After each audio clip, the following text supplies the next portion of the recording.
what might be useful is like, what are the objective benefits of TRE that you've come across? I think for people that are maybe new to it or they've like not really heard much about it, like because I know there's a lot of subjective benefits, and I felt a lot of them. But like, what does the science show, or what does the research show about TRE? Yeah, well, we could look at so on the research side, we could look at it sort of two dimensions, both a sort of a kind of a nervous system regulation and a trauma lens, and then we could also look at it from a more musculoskeletal pain perspective or even chronic disease perspective. So starting and Dr. Briselli developed this primarily for that first application, working with people over in conflict areas, natural disaster relief, in his capacity as a field traumatologist. So his initial setting was really about the shock trauma from big events and people with PTSD. So it was definitely more on that trauma nervous system lens. And we've now expanded the use to many more applications than simply for trauma. So a lot of the early research focuses on just outcome studies for PTSD. And so there's been studies in the military, like in the VA military hospital system in the United States. There have been some larger groups and some smaller groups that sort of have shown that efficacy for basically for PTSD reduction. And some of the research happening right now, the best research going on is in China at a couple of research hospitals. And there they are studying, so that we don't have the results yet, but we're hoping to get positive results. But the study groups are, let me think, adolescents with depression and then adults with anxiety. So those are those study groups. So the research base, we haven't had a lot in terms of random controlled trials. Like that's a scale that needs to sort of be developed into.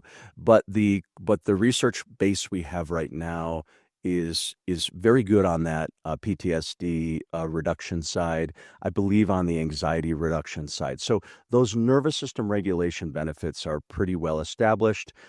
Improvements in heart rate variability, as an indicator of parasympathetic shift and vagal tone. So that we want to get more evidence, but we have good objective sort of data in that domain. And then we also have some pretty good research happening around specific disease processes. So we have a trainer and facilitator whose field has been in multiple sclerosis. He's based in Denmark. And so he's done some large studies specifically with MS. And showing very positive pain reduction, movement capacity, so that's a good group around sort of a degenerative disease process. And then at least at the small scale level, I mean, anecdotally, we have tons of evidence, but on the sort of the more research side, some smaller things are applied to things like back pain, sciatica. That's probably an area of the research that we need to develop more because it's kind of low-hanging fruit, because we see those kinds of just as much as we see PTSD reduction, stress reduction, all of that. We equally see benefits in the physical musculoskeletal domain. So that'd be my description. Yeah, and on the subjective side, what kind of things seem to come to the top the most? What are the most common things people say it's helped them with? Yeah, a lot. It's hard to sort of narrow it in one. I would say, subjectively, getting back in touch with my body, feeling Mm, that I'm in my body, not in my head. Those are common languages. Let's see. Uh, uh, More even keel, sort of capacity, stress capacity, access to emotional experience, resolute, letting go of something I've been holding on to, grief, anger, etc. So getting in touch with feelings, more comfort, postural changes. mm. One of my favorite ones that I hear a lot is about connection, and I think of that both internally and externally. Like I feel more connected to me. Well, that's a beautiful thing to hear. But also I can connect to others. I can connect to my loved ones, especially people who've been suffering from overwhelm, stress, PTSD. I was just on a conversation with firefighters yesterday from the New York, FDNY New York. They love TRE now, and they have all these wonderful stories about how it's improving their home lives because they're not bringing that activation energy into their home. They're more available for their kids. So these kinds of things. So I know that's not a short subjective thing, but that's the range of subjective experiences that we hear about. Oh, I love that. Yeah, no, that's beautiful, isn't it? And I'm bouncing around a little bit here, but it's been a while since I've taught TRE, so That's there's a lot okay. of things coming to my mind. But what's the minimum effective dose? And I know it's going to vary person by person, but like, should we be like, for example, when it comes to certain breathing techniques, we say 20 minutes a day is really optimal for those sort of things every Right. day. Like, do you have minimum effective doses, or does it really vary on the results you're trying to get? I mean, it varies, but we definitely have rules of thumb. So when people are onboarding, like they're getting started with it as a practice, we have guardrails in place. We have like some recommended guardrails and about not doing that too much. We just don't want to introduce too much change to the autonomic nervous system too quickly. So it's kind of a safety consideration. So during that onboarding period, the guidelines that we offer are no more than 3 times per week for no more than 15 minutes of tremoring each time. Less than all of that is okay, but that sort of represents the maximum during the first month of practice. So that represents that for approximately your first 10 to 12 experiences, we are recommending that pacing and that quantity. After that, what we typically advise is that you're going to have a clear feeling about how you personally respond to this. And so people can a little bit self-judge what kind of dosing is appropriate. There's people who go on who devote a lot of time in early phases where they love it. Some things are changing. And so they might do it daily. They might do it for much more than 15 minutes of shaking. That's one end of a spectrum. On the other hand, there's people for whom um, that would definitely be too much. And I'm especially thinking about chronic pain or chronic illness, which is a big use of TRE, things like fibromyalgia, chronic fatigue. If they did 3 times a week, 15 minutes, that would be too much. So that population often would start with 1 to 2 minutes, maybe 1 to 3 times per week, and see how they're tolerating it. So the minimum effective dose is going to be a little bit different for different reasons. I would say as an average, if you're not in a chronic illness category, then the average person who says, "Wow, I really like this. My body really likes this." Um, I think typically the average person would do it 1 to 3 times a week or more. Some people doing it daily, but in terms of minimum, I'd say the minimum dose that I'd recommend, a general client of mine would be once per week, 5 to 15 minutes of the tremoring. That would represent a minimum. That keeps the process moving forward. There may certainly be reasons to expand from there. Biggest question I get asked is, how do you start the process of TRE? So we'll get into all the TRE and everything else, but could we just start there? So if somebody's watching this now and they want to begin doing TRE, how would you suggest they start the tremoring process? Because that seems to be the main question. Hey, just pausing the podcast for a second. Now, look, we evolved with sunlight, and it tells our biology what time it is, when we wake up, when to wind down. But the modern world has severed that connection. Offices, planes, and screens, well, they hijack our internal clock. And that's where Blue Sync comes in. These are circadian activating lenses designed to keep your rhythm strong and your energy steady. They give you a boost when you need it, provide protection in extreme solar environments, and keep your body in sync no matter where you are. It's light therapy built into eyewear. It's subtle, stylish, and effective. So use code TADB10 for 10% off at rawoptics.com. Again, that's TADB10 for 10% off.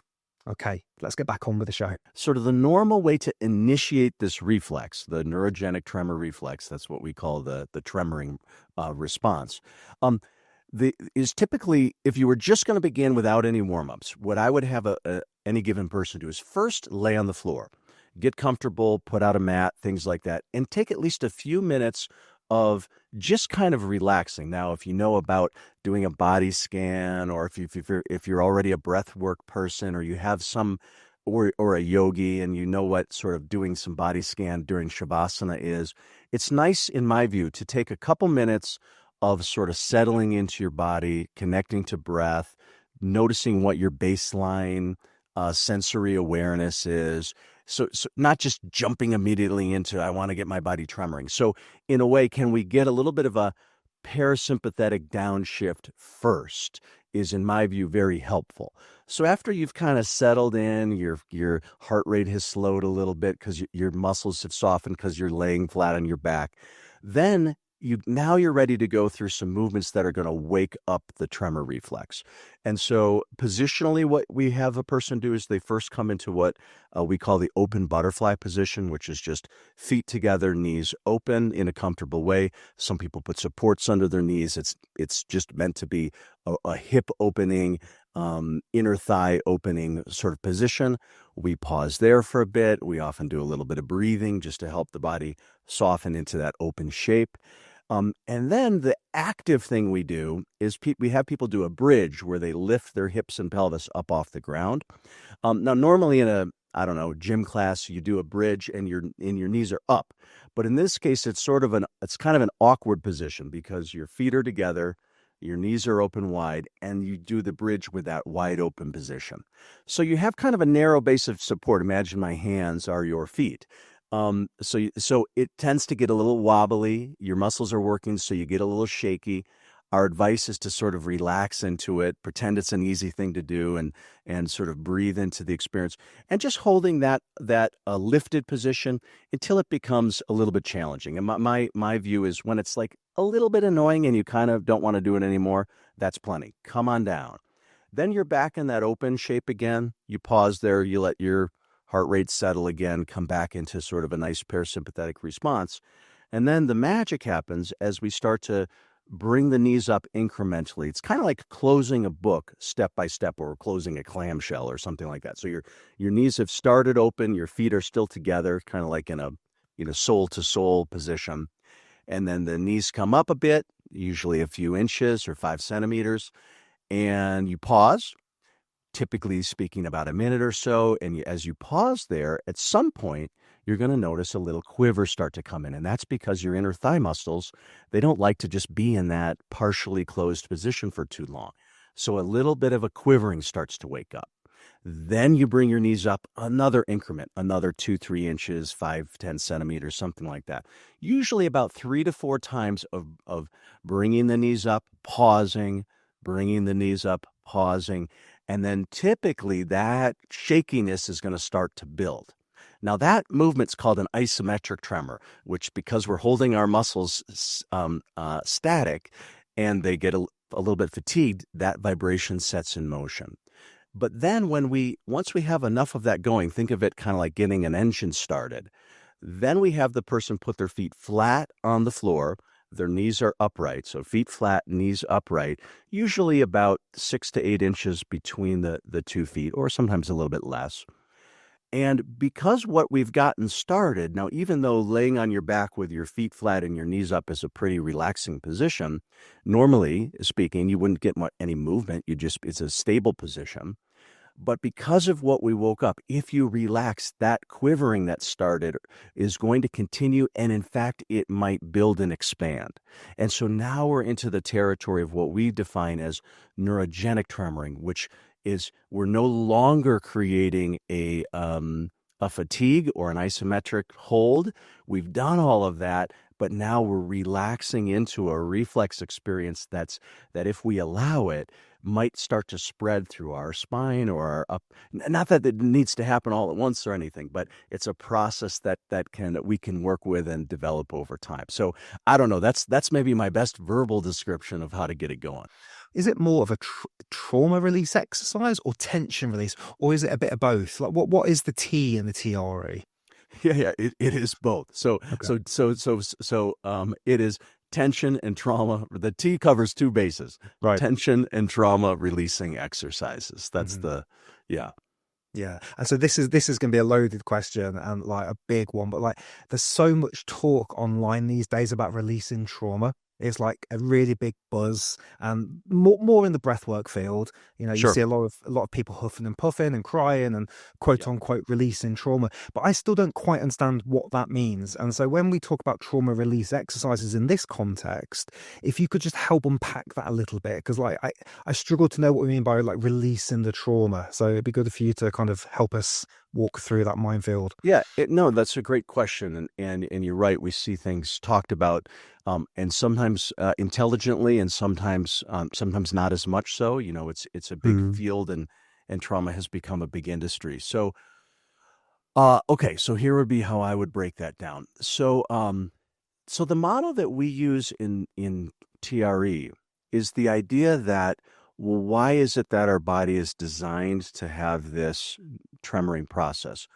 Is because organically, biologically, tremoring shows up in times of stress and trauma. So we know that from animal studies, videos of polar bears and zebras and impalas that have been under threat response, and if they are not killed, they almost always will exhibit um, uh, tremoring as a discharge process before they continue on with their lives. Now that threat stress response cycle has been pretty well um, observed and described in some ways most usefully by Peter Levine. So Peter Levine is a well-known trauma person. He's the developer of somatic experiencing, and tremoring shows up in somatic experiencing. I'm trained in that as well, but it happens sort of organically. There's not a way to it's not there's not a process to invite it to happen. It just sometimes shows up. Anyway, that's an aside. So, but anyway, what Dr. Levine did a really nice job of is showing that our biology, and this it maps to the polyvagal sort of framework as well, which we can go into if we want to. But basically, if an animal or a human, because we're mammals, if we start out at a baseline physiology, and then there's a stressor, let's say it's a life threat, like in the case of a prey animal.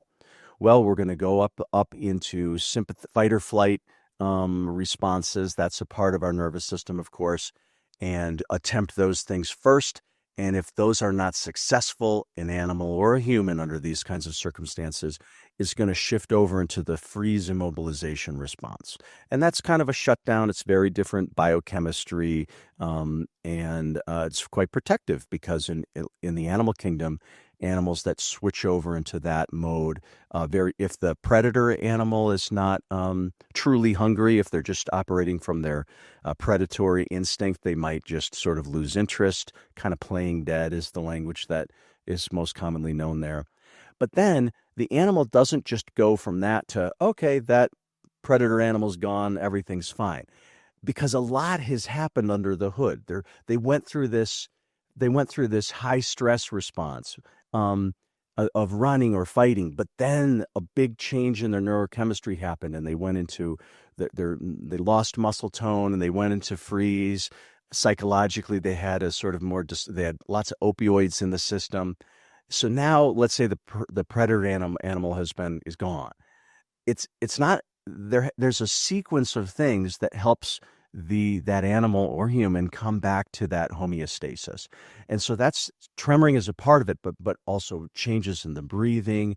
Um, uh, Yawning is sometimes part of that discharge process. So Peter Levine calls it biological completion, and it's the completion of the stress arousal response. And then once that has happened, now the animal physiologically is back at their baseline. So in humans, the idea is that very often we have not completed our stress or trauma responses. Say we were for lots of reasons, say we were in a car accident, and we sort of detected a threat. And so we were going to look to see what it was. We heard a sound, but then a big impact happened. Maybe we even went unconscious, things like that. And there had been a motor impulse to look over your shoulder, in this split second, but it never completed. So a common thing that we would see in somatic trauma therapies in general is that the impulse is retained as an incomplete motor response, and that The person might have neck pain and not know what it is, but that the resolution is that they need to actually get back in touch with the movement that didn't find its way, like the looking over the shoulder.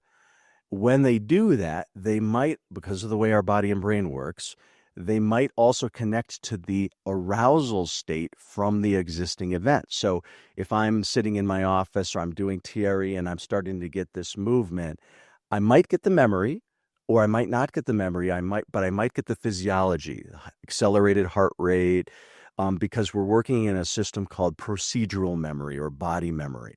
Um, and so when we talk about releasing trauma, a more precise way to say it is we are bringing our physiology back to the conditions of a stress or a trauma where there was not completion, and we are creating an environment where the neurobiology can complete the stress response and come back into safety physiology and homeostasis. So that's how I would define it today anyway. Okay, thank you. That's really, really helpful. So, I would love to talk about me a little bit and the Do it. experience that Yeah. I've had with some of this. Yeah. Yeah. So what I've noticed is going on recently is it's less of a tremor and more of like a big stretch with some groaning and coughing. And I can probably demonstrate it quite easily now. Like my body will want to do this, and then I'll start to open up, and like, I'll just hold like this, and it's happening now, and I'll be like, and that sort of thing will happen. Now, is that TRE or is there something That's else going on there? Yeah, it's still TRE. So, I mean, so with TRE, we start the process with tremoring. And Mm. tremoring as a vibratory movement is a lot of the practice, but in a way, it enters us into a larger category would be spontaneous movement in general. And so tremoring is one aspect of spontaneous movement, but then we see lots of other kinds of movements. So, for example, positional, like twists in the Mm. stretches. We often will refer to that as myofascial unwinding, which is the idea that the tension patterns in our musculature and connective tissue, they are wanting to rebalance, and so they are going through stretches or positions that are helping release that. There's another term for stretching. It was called pandiculation, and pandiculation is like, you wake up in the morning and you stretch, or the way a cat would stretch its back and yawn. So that behavior of pandiculation and myofascial unwinding, really common. Some people immediately go there with their TRE practice. Other people, they're sort of tremoring for a while, maybe a few weeks or months, or they're doing their practice, and then they just notice that their body's naturally leading them into these stretches, movements, and we always think of that as your body's showing you what it wants to sort of rebalance or release tension patterns connected to stress or trauma.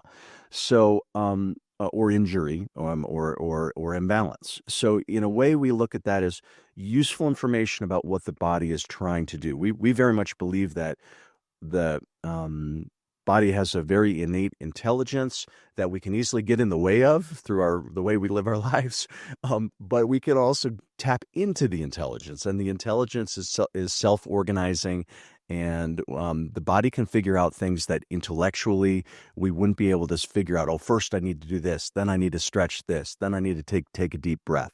That in some ways, if we enter a space where the body can reveal that for us, we're going to get better results. Yeah, Yeah. interesting.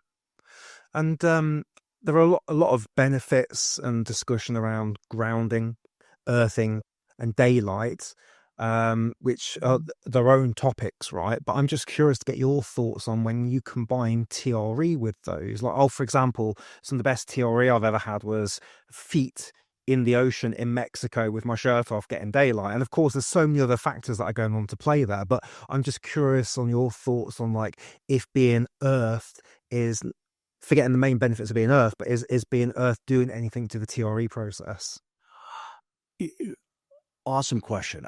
I think the answer is for sure yes. I mean, that's my Mm. own experience too. Being in nature and in my office here, like right over there is my bodywork table. I have a earthing mat on it. So when my clients are there, when we're tremoring, they're tremoring on an earthing mat. I I can't prove the. I mean, I haven't studied the benefits, but I think it does. I think that tremoring is such a. It puts us in contact with our sort of innate biology, eh, obviously, because that's what we're allowing for. And I think so many things affect that our biology, as Huberman and others are showing with the daylight and our circadian rhythms. And Mm. I completely believe that if we can be in touch with our biology at all those levels, we are much more likely to get, I guess, probably the fullness of what I think TRE has to offer if we're just generally in touch with our biology, which to me includes our how we evolved, how we connect to the climate and the earth and the biomagnetic fields. And personally, I believe those things are all interrelated. Yeah, yeah. No, Yeah. I that's been my subjective experience. It's been this just feels so much nicer, so much more Yeah. more. I don't want to say powerful. That's not the right word, but it just feels like a better. It just feels like a nicer process. Totally. Yeah. I've got a this you'll like this. I have a one of my colleagues, former student for TRE. She lives in Chile, and what her big passion, she still is a wilderness guide. And so one of her applications of TRE is doing guided wilderness things, hiking and backpacking, camping in the mountains, and with tremoring. So tremoring in nature, and people are just loving that. So that's a cool experience. And she's also has gotten into the forest bathing, kind of a Japanese inspired practice. And I think they've studied things with negative ions and stuff that Mhm. supposedly makes it work. But it's the same idea. It's the idea of if we consciously are in connection with nature, we might and are in touch with our bodies or our breath. I'm sure you see this in breath work just as much.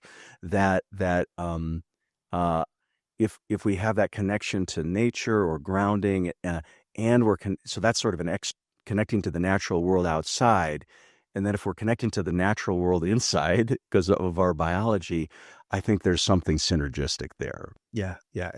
I mean, up until very recently, we would have always been doing this stuff outside, right? It's only recently we've Right.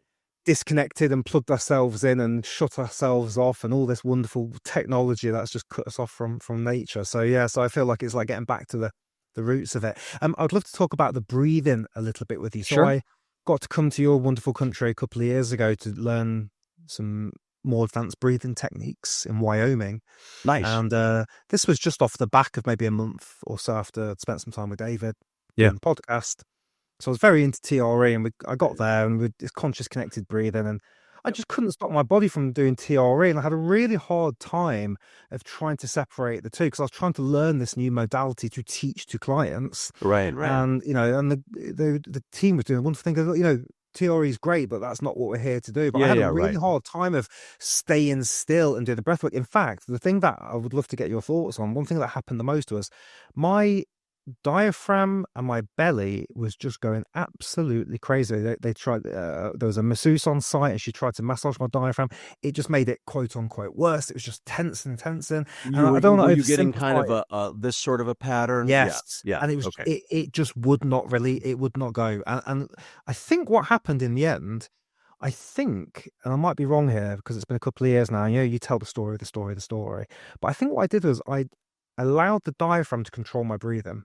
And so I said, okay, I'm going to get out of the way of myself now because it was spasming in a certain way, and I was trying to breathe through it. And so Right. in the Right. It end, I was breathed. interfering with how you were trying to breathe. Yeah. Yeah. That's it. So I let that do the breathing for me, and then it just went, and it never came. Well, it has come back since in difference, but for that particular 10-day retreat, it just went. Okay, thank you for listening to me. I'm done.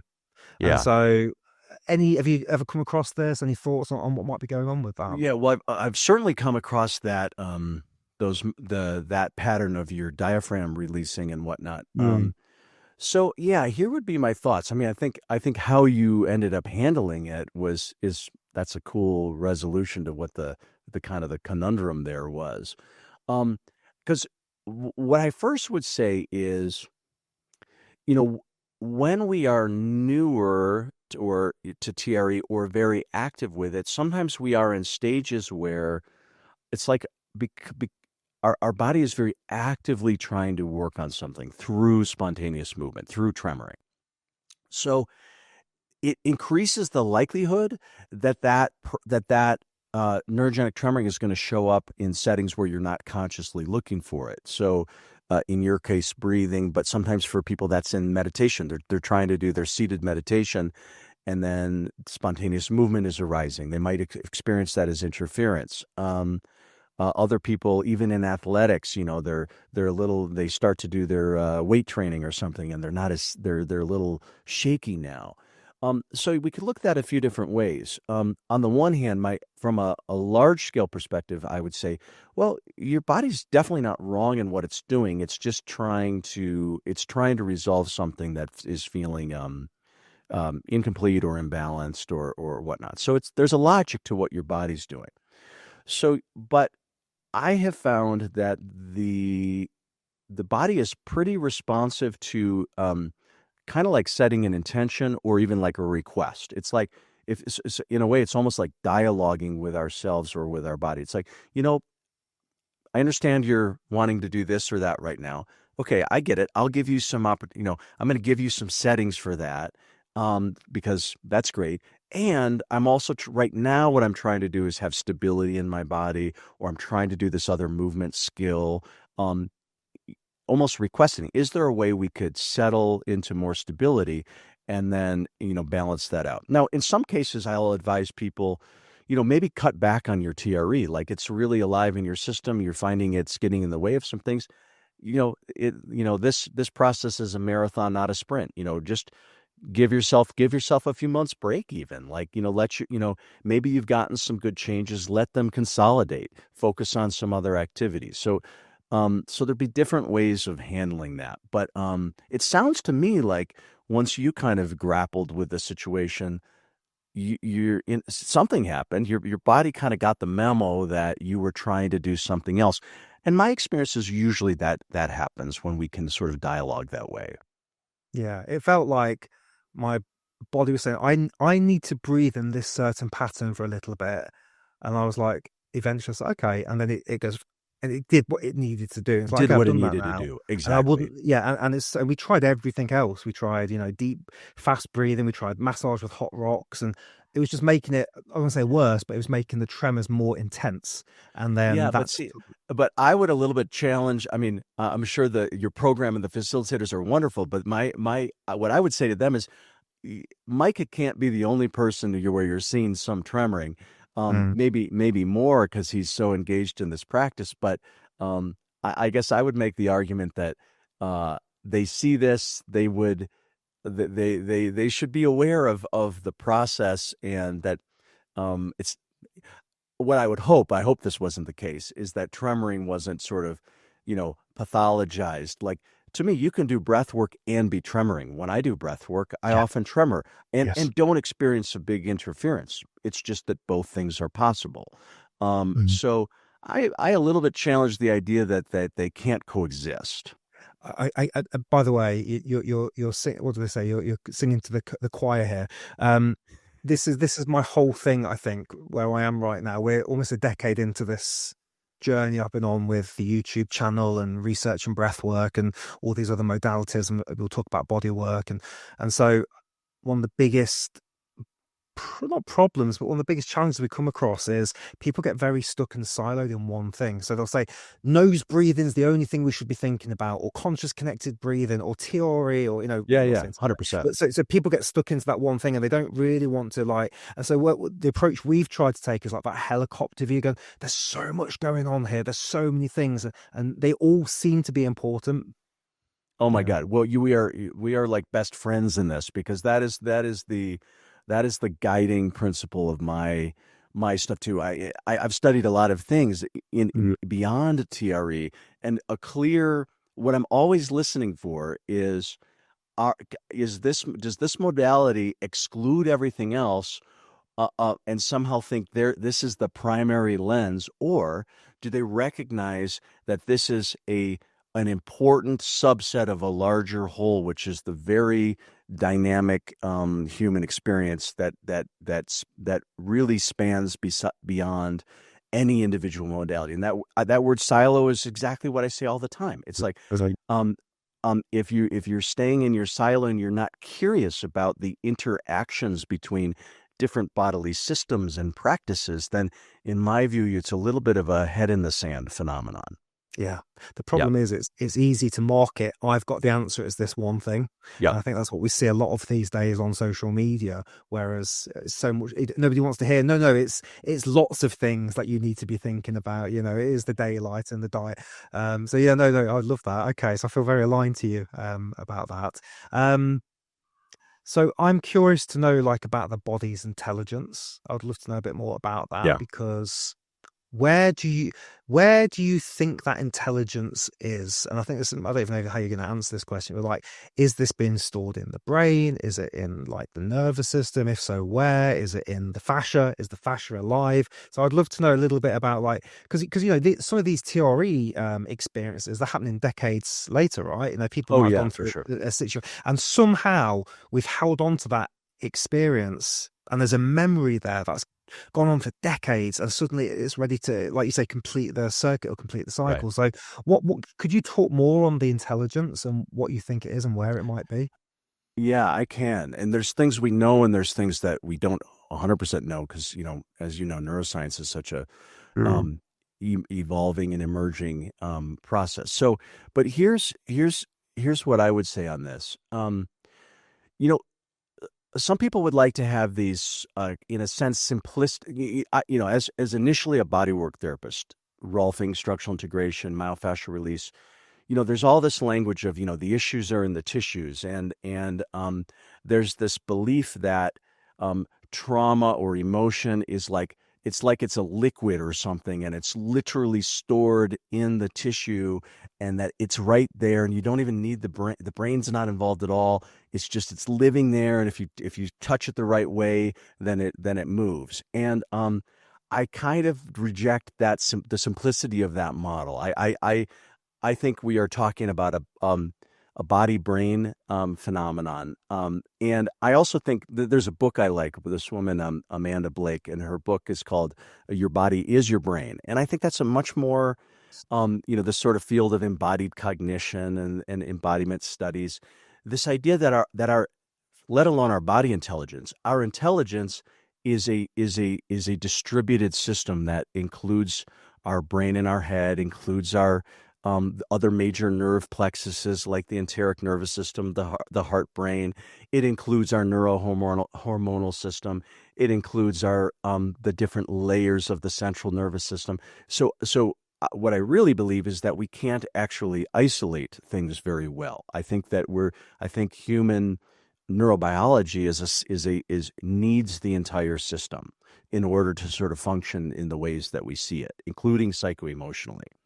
So, in terms of tremoring and discharge and using Peter Levine's model, the way we understand it is that so some of the important systems involved are so on the tremoring side, we look at it as there's motor neurons that are stored along the spinal column called central pattern generators, and these are like reflexes they're not stored in our motor cortex because uh, they'll be faster acting, and if we don't have to consciously think about them. So we have patterns, for example, for swallowing.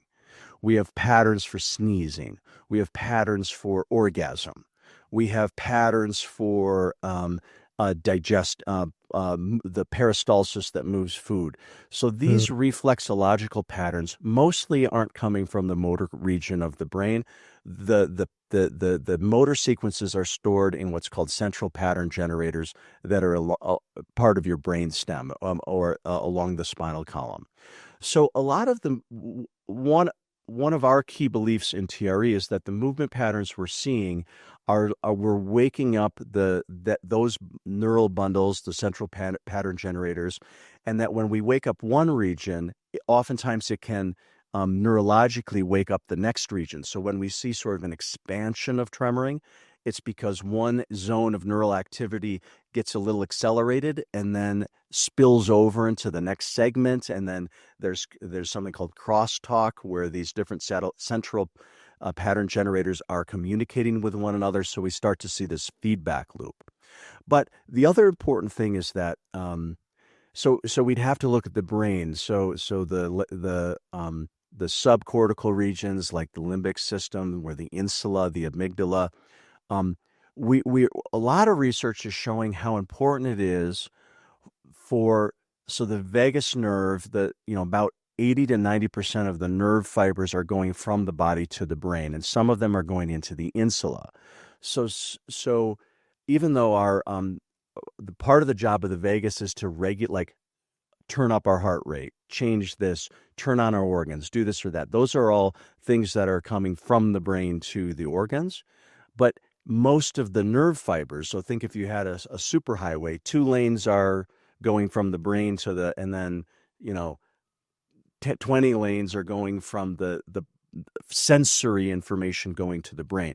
So what that lets us know is that the sensory information coming from our digestive system, the muscle tone, our heart rate, all of that is in real time giving our brain information about our state, and then the brain is making decisions about, hey, is there safety? What's my mood? Lots of these things are being determined by the embodied state. So there's very, very good science indicating that piece of it. In terms of the linkage to memory, my belief is that we are activating something at the motor level, but it's paired with the rest of our central nervous system. So when we tap into a body memory or a procedural memory, there's something that wakes it up, like whether it's touch in a bodywork setting or acupuncture, whether it's movement in a yoga class, whether it's just a body scan and interoceptive sensation to an area, that once we wake an area up that's been a little bit dissociated from or a little bit excluded, if we wake it up under the right conditions, my belief is that something wakes up there in the tissues and in the body, and is then in interrelationship with our brainstem and our limbic system, probably our cortex also, where the memories that are connected, where these things are all interplaying with one another. And in Peter Levine's work again, somatic experiencing, we talk about a concept called coupling. And coupling dynamics means experiences that are linked together in the brain. So, for example, if you had an injury in your shoulder, but that was paired with a stressful psychological experience, like a scary thing, like I don't know, whatever, or even other things unrelated, like at that time your parents were you got a shoulder injury in a hockey game, you were it was stressful in the moment, and your parents were getting a divorce when you were 14. All right, now under the right conditions, body work, tremoring, breath work, something else, somehow that zone gets woken up locally in the shoulder, but also the brain regions that remember the whole context, the backdrop of the experience, the parents getting divorced, and even if you're not remembering consciously, oh yeah, this is how I felt, some of the feeling state would go along with it. Like maybe you were in sort of a collapsed depression at that time. You maybe don't even remember it, but now that feeling tone is entering into your system in your, decade or two later, whenever you're working on this. So it's the interlinking or the coupling of experiences that gets touched into when we do these practices. Yeah. Okay. Thank you for that. That's really shed some light on something. I was like, because we talk about an intelligence in the body, but like where, what, how. So that's very Right. helpful. Thank you. So I've got a friend that is not certified in any of these things I'm about to talk about, but Sure. he does a version of energy work. Let's just say that. And Yep. so what will happen? I'll just explain the situation. If this is outside of your field of expertise, we can just move on. But I'd love to get your opinion on it. So Okay. I will lay down. I will get into a tremor position. I will start to get into a TRE position, and he will be moving his hands around my body, and he will be just working certain areas, and he'll be starting to breathe in a certain way, and he will say to me, it feels like, he says, what does he say? It'll feel like your hose pipe that's very knotted. And as I go through the TRE process, and he's doing whatever he says, he says, I don't even know really what I'm doing. He says, but I just feel like I need to put my hand here, or I need to just press on this bit here. And he'll do this thing, and sometimes he'll move back, and he'll be like, I can just feel you starting to open up a little bit. Now, any thoughts on any of that? Because that to me, as I'm saying it out loud, just sounds like complete woo woo. But I'd love to get your Yeah, it thoughts. doesn't sound woo-woo to me. So I'm a person who's I've always appreciated the what's been offered from woo, like, things that are described purely in energetic terms. Mm. Like, I'm always like, hey, is there something real there? But I have enough sort of a science basis where I'm always trying to think, okay, well, how could I plausibly understand this in a way that makes sense to me, not just through magic, but through some neurobiological process? So when I hear that story, I think to myself, oh, okay, cool. Your friend is sensitive, and he can sense and he can feel a lot. And uh, um, in terms of, there's whole fields of bodywork therapies that are all designed around not manipulative touch, but what we call listening touch. And listening touch just means that when you put your hands on or near someone, that our hands are actually exquisitely sensitive to what's happening. It can be exquisitely sensitive to what's happening in the body. You can sense the rhythms. For example, somebody's breath can be felt. There's a whole field in the osteopathic traditions of craniosacral therapy, which talks about fluid rhythms, that when you learn to literally, you can start to feel expansions and contractions related to fluid movement through the body. Within somatic experiencing other things, you learn to track the autonomic physiology through your hands. So when you put your hands on there, sensing temperature changes. I guess I've been around the field of bodywork long enough that even if we don't resort to mystical interpretations, like which I'm not against at all, by the way, Mm. but even if we don't resort to mystical interpretations, I think there's very well developed language and science around our capacity for listening touch.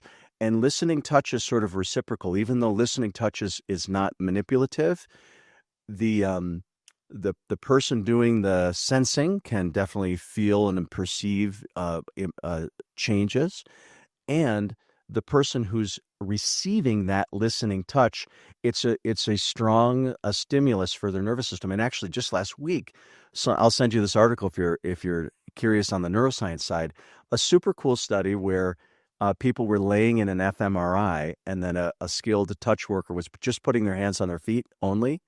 And in half of the people, the trained person was like listening to distracting noises and not paying attention, just laying the hands on the feet. That's it.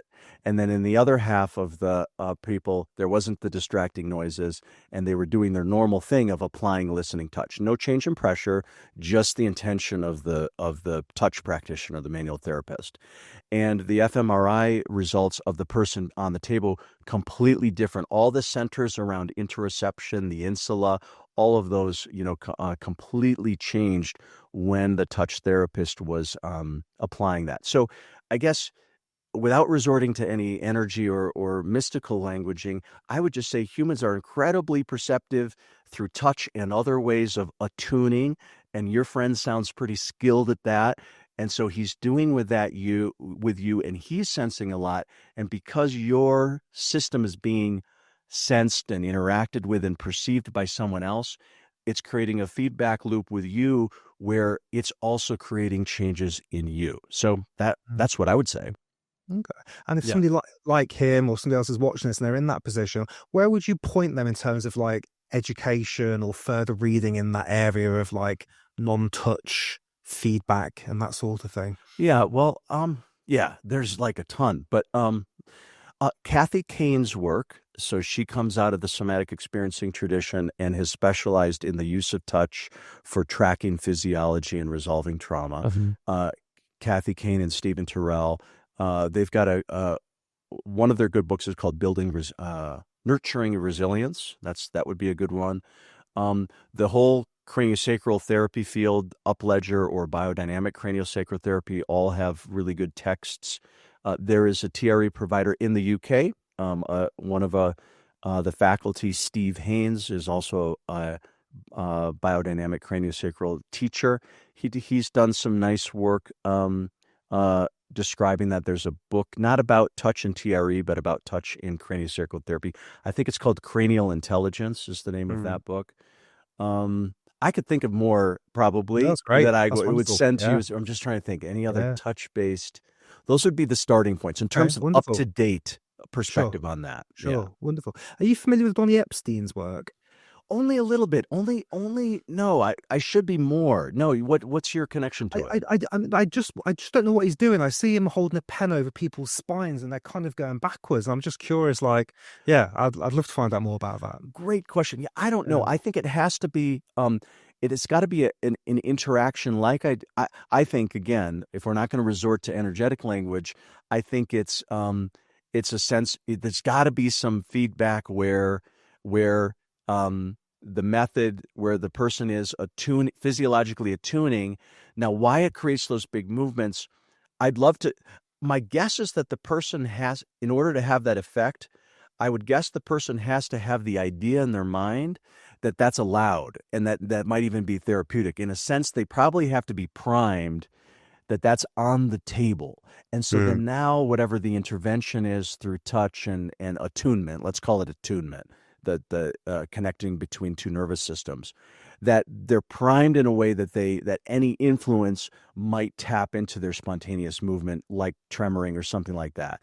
Yeah. That's my best guess Yeah, that's on interesting. Yeah, what's because if you going took a on there. random Yeah. person laying down on the back and didn't tell them what was going on, I wonder out of 1,000 people how many people Right, would spot exactly. the. Exactly. Yeah, I yeah, would guess interesting. that would have an influence, whether you Yeah, told that them or makes not. sense. Yeah. Yeah. Yeah. What's your thoughts on shivering? So in particular, it was in, I don't know if you say it's in America, so, oh, someone just walked over my grave and we'll do a little shiver. So that shiver and also cold shivering. So somebody gets out of an ice plunge or they're cold. Like, can you talk about those and it maybe in relation to TRE and other things? Yeah, well, like shivering being spooked, I don't know. Yeah, I haven't thought a ton about that. I think it's a little bit like, you watch a horse and then, a little thing happens. I think that's connected to I think that's part of our innate neurogenic, the way a horse will whinny and tremor, the way, you've been, I don't know. Yeah, I've walked over, you've gotten a little bit of a spook. I guess I'd call it a little bit of a charge in the system. And then and that if we don't prevent it, any charge, positive, negative, will move through the body that way. The example I always use is once I started doing TRE, where I'm most common to get these sort of spontaneous things is when I'm driving and then I'm going to make a turn and somebody like kind of cuts me off or something. And nothing bad happens, but it was just a little bit of a mild stressor. Like I won't have not even as big as I just showed you, but like, Mm. I'll just have a little bit of I'll feel a little bit of a stress surge and then my body will do a little bit of that. And I actually think that's just a very organic process. There's an awesome YouTube video that I should share with you um, about tremoring and excitement. Maybe you've seen it. It's a young girl. She's probably 10, 12 in the United States, maybe even 8. I'm not sure how old she is. And she's gone hunting with her father for the first time, hunting for deer. And uh, they've harvested a deer. The deer's laying there. And then the video her father captures is she's standing there tremoring excitement. And she said, "Is this normal? I'm not cold. I'm not cold. Is this normal?" And you can see that she has this sort of and the dad's kind of laughing because I don't think he knows what it is either. But so we see these kinds of things happen. And, kids are less practiced at Mm. containing and preventing the biology from. So I think shivers are a little bit like that. I haven't thought too deeply. In terms of cold, I think I mean, it might use the same motor circuits, but I think it's a very different reason. I think it's about generating heat. And you could probably, in the same way we use postural tremors to get us into the therapeutic neurogenic tremors, I think you could use cold shivering as a gateway into that's happened for me. Like, I one time did like an ice bath without much preparation. And I did it and I was trying to prove something. I did like 20 minutes or something long and I was doing a breath thing and I was like handling it. And then I got out and I took a warm shower for 10 minutes or something. And when I came out of the shower, I was like, just, I could not stop myself from shaking for like an hour or two. And, um, and it felt to me like, on the one hand, sure, shivering because of cold, but it actually felt a lot to me like a TRE experience, like my body. So again, I think the one could easily merge into the other potentially. But again, what's the Yeah. reason the body has chosen it is maybe a bit situational. Yes. Yeah. No, it's interesting because yeah, I was thinking it is a similar thing, but like especially with cold shivers, I just wondered if like you could see a pattern, like maybe I don't know. I've not tried it. I did a lot of cold exposure years ago, and then I fell out of love with it a little bit recently Yeah, because I don't know. I I need to do get it back here in. and there, but no, it's not a Yeah, mainstay for me no, either. it used to be. So you mentioned breath work then. So I'm curious to get your thoughts as the work that you do and all these things, all these people you've helped. Like, what's your take on breath work? What do you do? What do you do if anything with your clients? Great question. So, the breath work that I do myself, in terms of in facilitation, is mostly coming out of one. I mean, we include breath in TRE, so we do even before Huberman was talking about the physiological sigh and all that. We use sighing breaths, without knowing why. That's always been sort of a built-in practice. So going way back, I've included breath. Uh, Even before I ever did any therapeutic work, breathing was actually probably my gateway into body mind work, mostly through Zen and martial arts, Zen meditation and martial arts training, where we did very specific breathing patterns that I learned the power of breath in those early settings. But therapeutically, and then in somatic experiencing, we work with breath a bit, so I bring that lens in. And then in Feldenkrais movement work, there's a lot with breath. None of these are the same as sort of like none of what I've described so far are patterned breathing systems like box breath or 4-4 breathing Mhm. or with retentions and things like that. Recently, I've gotten interested in that, and I've certainly done conscious connected breathing, holotropic breath work, and I really enjoy the spectrum of things. I've been collaborating for about 18 months now with a TRE colleague in Norway who is a Soma breath facilitator. So Soma breath is a school of breath work that includes a variety of practices that are more patterned breathing. So she and I have been doing classes together where she will sometimes spend the first 30 minutes leading some cycles of rhythmic breath, and then we will go into tremoring. So that's been very useful for me. I've had changes in my shaking from when I engage with it, like where new things tremor or something happens a little bit differently. So I think there's a lot of potential for that intersection. We're doing a little bit of collaboration with Soma Breath themselves, that school. We Mhm. are creating a little bit of content, educational content about tremoring because they're curious about how that fits in. So that's a little bit how I'm exploring that connection. That's cool. Yeah, I really like Yeah. Niraj, and I Oh was yeah. Oh actually due cool. So to, yeah, Niraj. Good. yeah, I know Niraj, and I was meant to interview one of his. I think she still works some top coaches yesterday. 'Cause she's gone down a different route now, but we had to rearrange. But I really enjoy the whole Soma approach, and yeah, Niraj is a lot of fun. So, oh, cool, very cool. Okay. Um, Yeah. the only real last question I've got, because I'm keen for you to, if you Yeah. can Yeah. still, I know we've got a hard stop in sort of 15 minutes or so, but I'd love for you to share a couple of moves with us. But Yeah.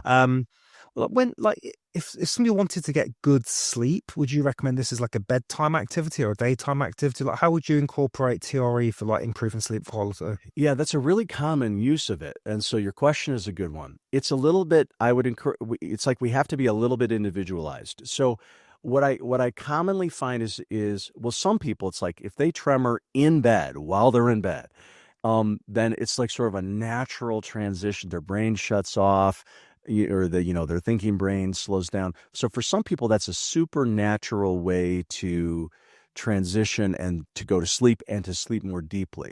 So for some people, it's like right there as they go to bed. Now, but other people, and this just depends a little bit on our wiring. Other people do their tremoring and it kind of revs their system. They're a little more alert afterwards. They're thinking thoughts, and so it's a bit exciting to the person. And so for those people, I often recommend maybe doing it a few hours before bedtime. So like you have dinner, you spend some time doing a shake, then do some of your other whatever else you do.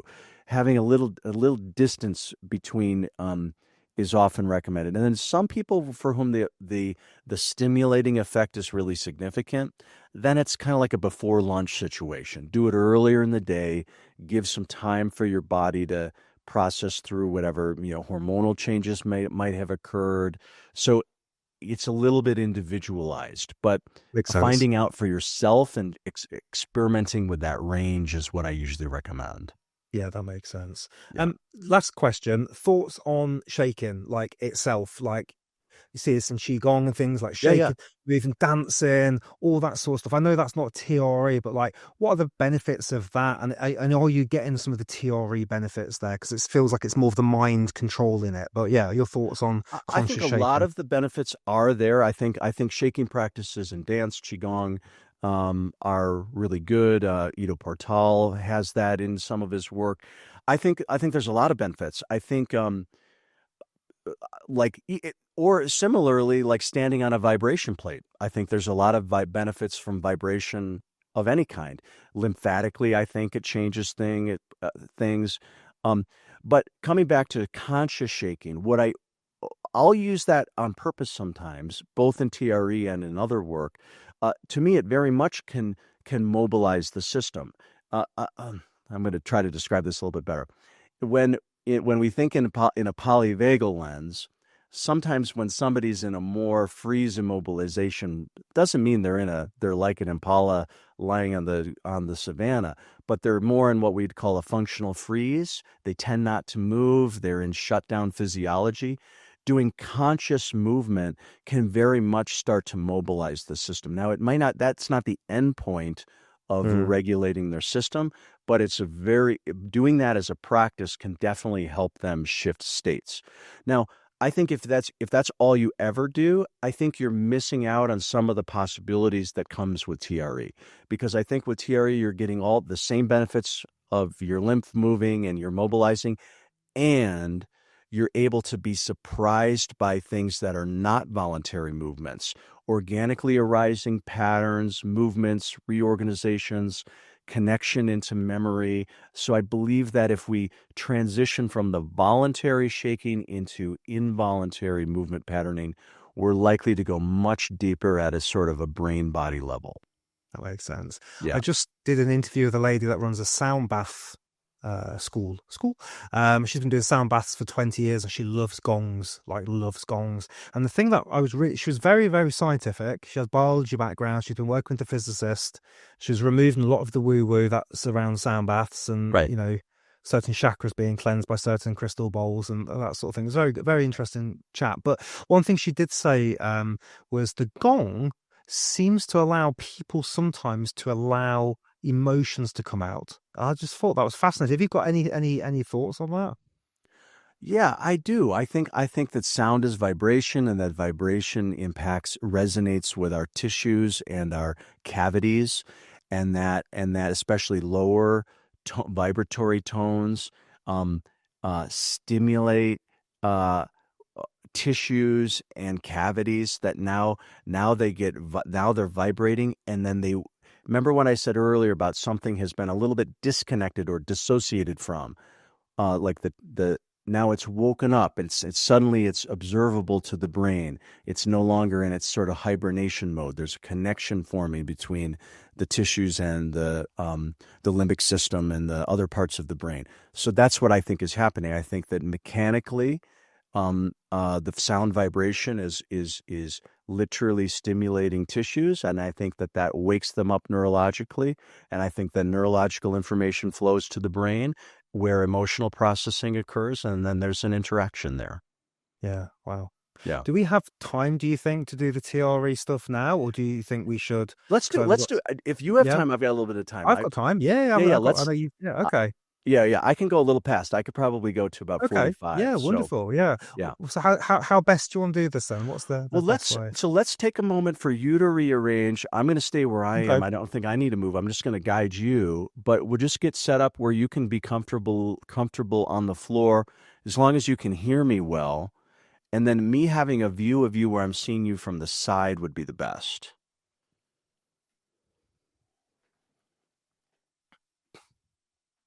See what that looks like. How's that? That is good. Scoot a little bit towards your head. Yeah, that's perfect. You're getting some on bring your camera up a hair just so you're not getting your equipment in the view. Yeah. That's going to be good. I think that's a pretty good framing. Yeah. Um and you can hear me fine, Mike? Oh yeah, very clear. Yeah. Your voice got a little quieter, so it's which is fine, but I might have you just speak a little louder than you might want to. Let's try. It's sort of good enough, but I'm just yeah. That might be a little bit better now, like that. That's a little bit better. Okay. Um well, actually, you know what? Now I'm getting feedback from my own voice.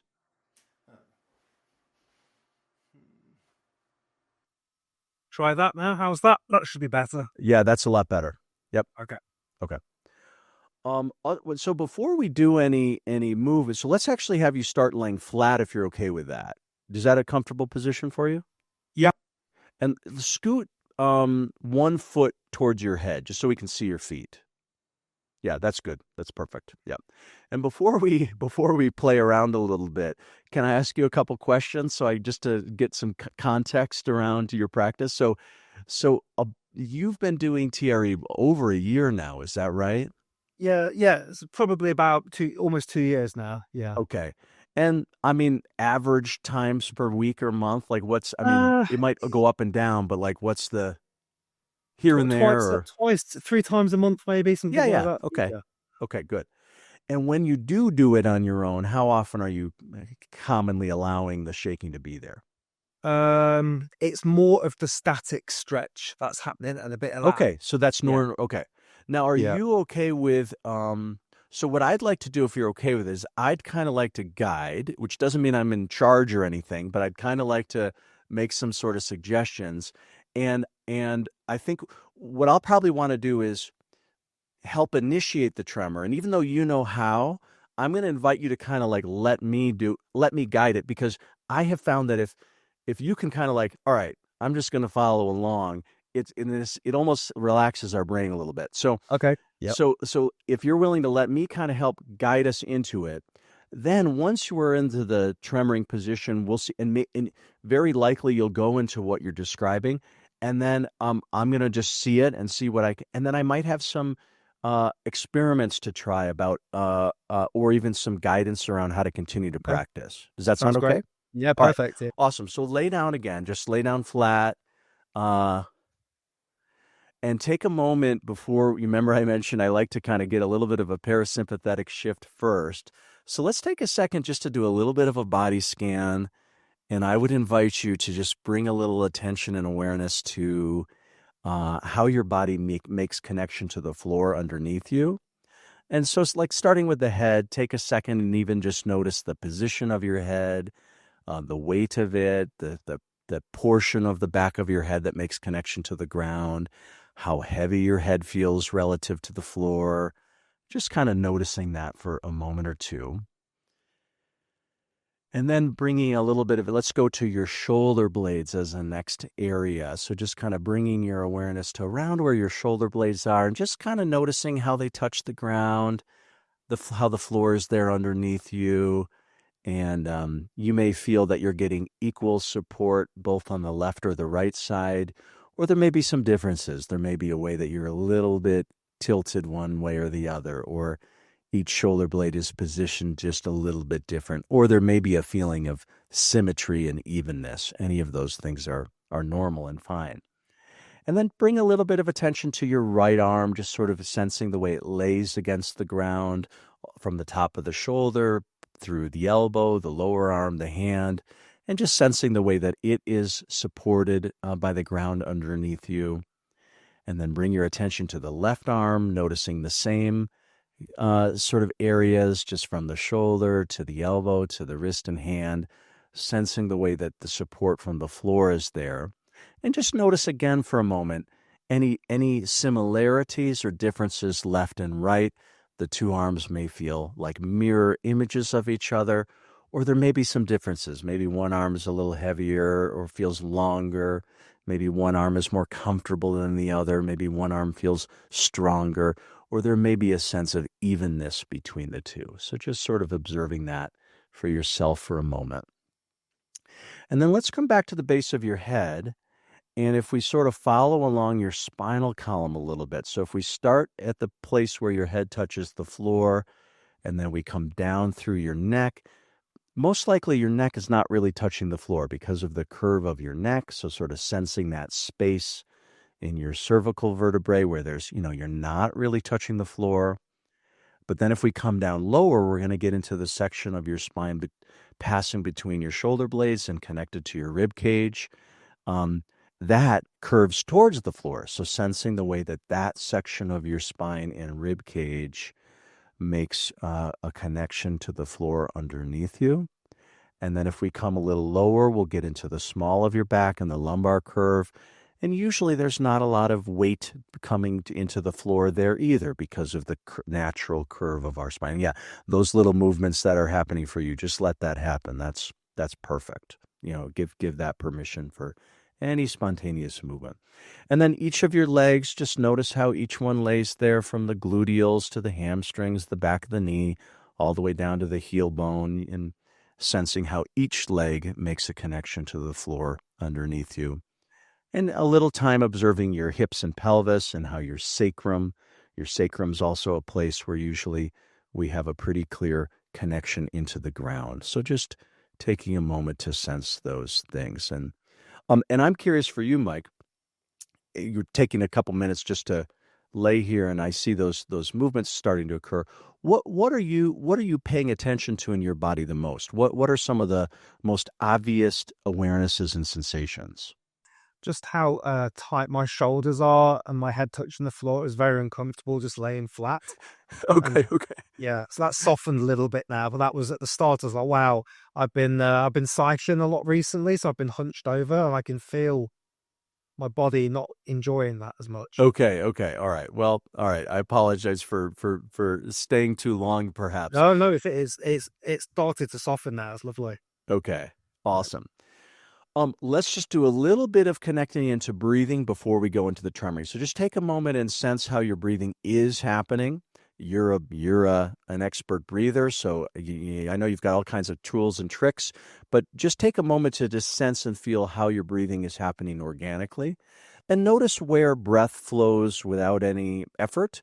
And notice for yourself if there's any areas where there's less ease than there could be, or there's sense of constriction. And so just sort of, in a sense, getting your baseline awareness of kind of how your breath is flowing in your body at the moment. And let's just do 2 or 3 intentional breaths, maybe 50% bigger than normal, just a little bit of a filling up breath.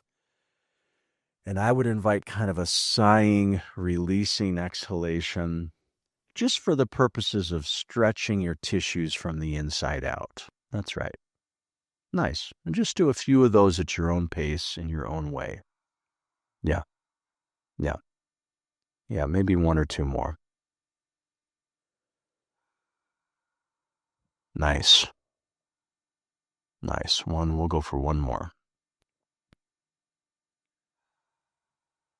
All right. Very nice. So let's go into the open diamond shape next. So bottoms of your feet together, knees hanging wide, and just drop into that open shape. Now, are you okay without any supports under your knees? Are you comfortable enough here? Awesome. So let's just take about 30 seconds. And while we're doing that, allowing your breath, think especially about breath from below the navel. Not like you're forcing anything, but inviting a little bit more volume of inhalation beneath the navel, just so that we're creating space around the pelvic floor, creating space for your hip joint to open up, supporting the idea of those inner thigh muscles lengthening a little bit. That's perfect. Yep. Good. Let's do one more breath with a sigh, and then we'll keep going. So big breath in. And a nice sighing release. Wonderful. Okay, so now bring your feet a little closer in towards your pelvic floor. Yep. And then keep your feet planted and lift your hips up in the air, coming to that bridge position. So let your knees remain wide. Yep. Yeah, there we go. There we go. And pausing there. Now, are you okay in this position? Yeah. Okay. So what I'm going to invite is, so relax into this as much as you can, sort of in a sense, like how lazy can you be in the position, and allowing, if there's shifting of your weight, tremors, all of those things are fine. And we're just going to hold this until it's at a slightly annoying to have to hold it. And then at that point, you're going to come down. And as you're waiting there, and then notice your breath and see if there's a way your breathing can remain spacious. So it's like your breathing doesn't have to get sort of restricted into a smaller area. Yeah, exactly. Yeah. Nice. Nice. Yeah. And any little movements, sensations, vibrations, just allowing them to be there. Cool. Now you may still have juice in you to stay, but I think that's enough. So let's come down. So bringing your hips back down, and bring your feet just a little away from your pelvic floor now. So slightly looser diamond. And then pause there, just totally with the idea of just resting again in this open diamond shape. That's perfect. Maybe you could do a few breaths in your own way. If you want to do a spacious breath, if you want to do a sigh, go for it. And it doesn't always have to be a belly breath. If you want to take a breath to your solar plexus, or a breath that moves your rib cage or lifts your sternum, anything that would feel useful for exploring your breathing a little bit there. And then keep the bottoms of your feet together, and let's come up to the first lift. So bring your knees up about 2-3 inches. Yeah, about right there would be good. And just pause. And again, I know your experience, so I know we could be moving much faster, and we would get into the neurogenic tremoring, but I'm trying to do kind of a slow build, if you're okay with that idea. Yes. Nice. Okay. So just sort of hanging out, noticing whatever sensations are here. Maybe there's already some vibration. Whether there is or not, is either way is fine. We're just sinking into the experience. That's it. Yeah. Cool. Now I'm curious, Mike, do you feel any vibration coming and going, or not quite yet? Not quite yet. There's a little something, but very, very little. Okay, perfect. So yeah, so we're just going to hang a little more. Yep. I'm admiring your suntan here. Actually, I'm seeing your legs have been getting a lot more sun than mine have. So good job. It's only the last 2 days. It's more of a red burn than the suntan. Yeah. Okay. Mm-hmm. Cool. Let's bring the knees one increment higher, like another inch or two up. Pause there. Oh yeah, I can feel that. Yeah. Okay. So now so cool. So we're just going to hang with that a little bit. Staying with the sensation, staying with breath. Now, while we're waiting for your legs just to kind of wake up, let's just do a little bit of loosening in your upper body. So let's start with the shoulders. Just do a little bit of rolling or loosening, the kind of movement you would do if your goal was just to kind of limber up your shoulders, loosen up the shoulder. Yeah, just something easy like that. Exactly. Yeah. Just sort of bringing a little attention, to that zone. Perfect. And then same thing with your head. You're already doing it. A little bit of rolling, a little bit of limbering up the neck. You could even do a little bit of an up-down movement with your head, like after the stretch, you could do a little bit of nodding movement. Yep. Yawning is perfect. All of these are wonderful. Yep. We can get into that little forward flexion pattern. Cool. And then invite your upper body to kind of go back to, just being relative. It can move, of course, but let's just let it relax again. And then let's come one increment higher with your knees. So come up another inch or two, pause there. And we're just going to pay attention to see, is there vibration? Is there not? What are you sensing in your legs Yeah, there's a lot of specifically? vibration there now. Okay, perfect. Okay, so let's focus on just allowing that vibration to be there. It might build as we stay with it. Ooh, yeah. Good, and that feels comfortable enough in your experience? Yes. Okay. Just for fun, what if you laid your hands on your lower belly, just so you have a little touch, even a little lower than that, yeah, maybe they're like kind of the top of that hip bone, what we call the ASIS. Yeah, right there is fine. And just sort of, and then do a couple of breaths where you're breathing where your hands are in a gentle way. Yeah. Whoa. So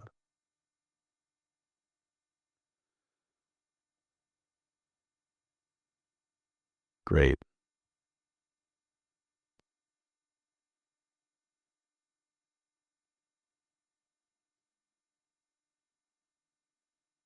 Oh, yeah. Good. And so definitely feeling a vibration. Is that correct? Oh, big sign. Yeah. Okay. Now, just for fun, we'll do a little experiment. Sometimes this experiment backfires, but we'll find out with you. For about 15 seconds, what I want you to do is deliberately increase, so voluntarily create a little bit of a more active tremor. So on purpose, wiggle your knees. Yeah, we're going to do that for about 10 or 15 seconds. It's called priming. Yeah, so just maybe 10 or 15 seconds of voluntary, and then let that intention go. Just sort of let it go back to more of a neutral zone. And we'll see if that was stimulating for you. Yeah. Kind of open something up maybe, huh? Yes. Okay. Cool. Nice. So then let's come to the very, very top position now. That means bringing your feet flat with about 6-8 inches between your 2 feet. So a little gap between your feet, kind of a neutral position for your knees. And let's see what kind of movements might continue in this top position. Perfect. Yeah, so we're getting some kind of bigger range of movements. Nice. Some twists. Yep. You want to shall I keep resetting back or allow the body to? I think you can, let's allow, because are we starting to see the things that are normal for you right now? Yeah. Yeah. Okay, good.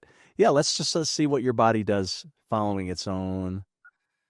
Yeah, kind of a nice side lying. Stretch and yeah, and so there's a little vibration. So what I often am looking for is that we let those myofascial movements happen. And then sometimes tremoring will find its way in, kind of like there's a little bit of that happening now.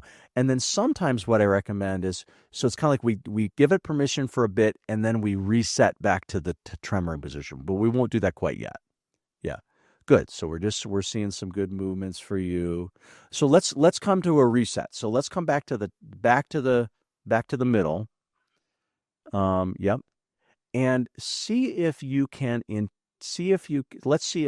why don't you do the same thing we did earlier where for about 10 seconds you give a little wiggle to your knees, just to see if we can kind of give your body the idea. How about a smaller, faster movement, a little bit more vibratory? Yeah, like that. Yeah. We're just sort of giving your body different ideas so it has a few possibilities to work from. Okay, and then take away whatever you're doing volitionally and let's see what happens organically again. So yeah, there's that forward flexion pattern, shoulder moving. Okay. And that one's common for you, right? That. Yeah. Yep. Great. So to me, that's the body working to release some abdominal or diaphragmatic tension, very normal. if you get a lot of that, Mike, we can try this if you want to, or I'm giving you a tip for later. It Yeah. can get tiring doing a lot of that. Yes. Moving to a sideline position or even on your hands and knees is we can follow that pattern, but we're not having to work against gravity. Okay. Yeah. Oh, I mean, that's now here. That's quite Yeah. nice. What's the sensation in that right half of you? Yeah, it's just like this is being stretched here. Yep. This is being kind of opened up here. It's very tight here. Yep. All my tension is normally in my shoulders and my jaw. That's Yep. where I Yep. hold my tension. Nice. Perfect. So you are doing very classic myofascial, and you're doing stuff we see every day, especially with people who have gotten into it. And so my basic guidance for you for your self practice, Mike, is to go in and is to give yourself a minute or two of letting it and then come back to reset like this. Okay. And going in and out of it is how you're going to get the best results. Yep. Is coughing quite common? Yeah, super common because that would be coughing is related to the muscles in your thoracic cavity, above your diaphragm, and so it's coughing is basically trying to contract that in order to release it. Okay. Yeah, yeah, kicking, stretching. We are in common territory right now. Yep. Yeah, I think I have a lot of fascia issues. I've been for a few fascia sessions. Yeah, Very yeah. tight. Perfect. And the other thing that I would recommend for you, Mike, is once in a while as you practice, because I know you're such a breather, maybe every few minutes, take the time to do a pretty big thoracic breath, meaning the kind of breath that gets your sternum and rib cage to move, and then do a full release. Because what I think is happening for you is that if you stay with us over time, you're going to continue to get some release in your above your diaphragm. And your breath is going to help with that. Okay. Yeah, so now we're back to a tremoring pattern. So what we're seeing here is a cycling between myofascial stretching and unwinding, and then coming back into tremoring, and that's a good way to be with it. So I would play with you for another 20 minutes or longer, but for the sake of time, let's transition into, why don't you come into a resting position, either on your back or your side. Yeah, and let's just take it at a minimum 30 seconds, maybe even a minute. Yeah, let's take a minute, sort of letting everything return, setting the intention. And you might, yeah, and see, because sideline, our body still knows how to move. And if your body needs to do a few more things, that's fine. But what I would sort of tell yourself mentally is sort of set the intention of coming back towards stillness. You can come back to tremoring at a when you want to come to it next. Yeah. But for now, we're going to sort of sink back into stillness. And as your body makes that transition back towards stillness, I would invite you just to notice what sensations are with you. What do you feel in your body? Even mentally, emotionally, are you fatigued? Are you spacey? Are you present? Are you happy? And just notice that, in a sense, what has been the after effect of these few minutes of spontaneous movement. So just take some time, letting that collect and sink in. And whenever you're ready, no rush whatsoever, just at your timing, just come back up to sitting either on the floor or come back to your chair. That was lovely. That was really nice. Yeah, I haven't done a practice like that. I normally just start to stand and stretch and do things. So that was a lovely. Yeah. Well, so my advice, Mike, is that, like, what you do normally, just jump, kind of get cut to the chase and go right to it, is great. But what you might be missing is by not sometimes taking the time to first relax, then wake up the tremor. You might get some differences compared to if you just jump right into it. Gotcha. And Yeah, so, very if you were a client, that would be my own recommendation. Sometimes do your normal thing. Sometimes do this, join a class or something I always say the hardest thing is slowing ourselves down. Like my number one way of helping any given person is I can help them do something slower than they would for themselves. And that's true for me too. I love it. I I love having somebody else facilitate because it slows me down. So I love it. that would be kind of my thinking for you. Beautiful. Well, Yeah. we've gone way over, so thank you so much. I've loved our conversations. I hope we can do it again in Me the too. future and Me go too. No, deeper. this has been a real pleasure, and happy to chime in and connect and jam out at any Yeah, time. wonderful. If Yeah. people want to connect with you, Alex, where can we send them? Where's the best place for Yeah, them? I would send them. So I would send them to my neurogenic integration website. That's the name of the business that I've started with that Norwegian colleague. And the business is all about tremoring and its connection into other things like breath Okay. work, movement work, etc. Yeah. So neurogenic-integration.com. That's the website. We have classes. There's a community. There's some video courses, things like that. My personal email, alex@neurogenicintegration.com would be a good way to Okay. connect through email. But no, Mike, this has been and we have a podcast too on the neurogenic Oh, integration platform. That's on this topic, the topic of tremoring and its connection oh, to fantastic. things. I'll have to So have a listen to that. I wasn't aware of that, so I'll check that out. it's new. I'll send you a few links. Yeah. Yeah, Yeah. please. Yeah, Yeah. wonderful. All right. Well, until next time, thank you so much. And everybody, thank you for watching. Cheers. Thanks, Alex. Yep. Thanks, everyone. Thank you. Cheers. Yeah. Hey, thank you so much for getting through to the end of the podcast. You are in the select minority, and I honor you for doing so. And if you like these snazzy bad boys, these glasses here, these are blue light blocking glasses from Raw Optics. And using the link below, you'll actually get 10% off. I've been using these for over 4 years now, and I love them. I had problems with my sleep for such a long time, and this forms part of my toolkit to block out the junk light. Really, really good. You can buy cheap ones. I've tried the cheap ones, they're not the same. And the other thing I would say is these are very robust. I've got a 2-year-old. He likes to smash them around the house. And they survived all those smashes. There's no scratches on them. He likes to crunch them all up.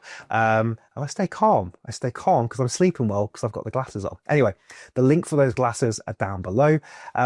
And that's about it for today. So thank you so much for being part of Take a Deep Breath. If you like what you've seen on this channel, we've got loads of other podcasts. You can check those out. We've got hundreds of breathing exercises. And I'm going to link to a couple of videos now. You might want to check some of this stuff out. And thank you so much for being here. Take care. And we'll see you on another video very, very soon. Cheers.